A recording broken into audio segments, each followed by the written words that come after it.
Putulin natin mga saan kayong ano. Oy, paghinay kay basi palayo lang masapli. Putulin natin mga saan kayong. Ang bunangon ginauyatan mo tag ipaduhol mo kay nanay. Usa nga. Nagasandal na sa ano namin. Dira gid tadlong sa may sangang igiyatan ko doon. Or bisan nubo-nubo lang. Paghinay ha? Paghinay gang. Aram ka sandig mo siya.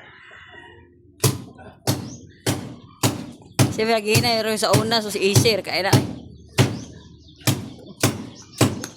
Nubo lang ni mahulugan ha. Palayo lang Lord, simba ko lang Lord God Di Jesus. ka naman ano, di ka naman. Bako oy para yung panulay Lord yan. Palayo mga dautan.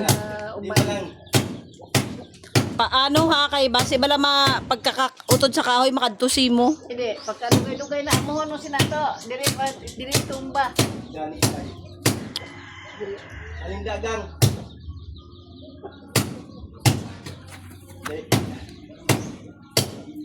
O tama na na. Wala natin.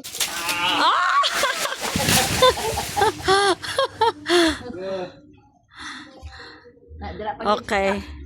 Ari pa. Ang magkakon sa atop.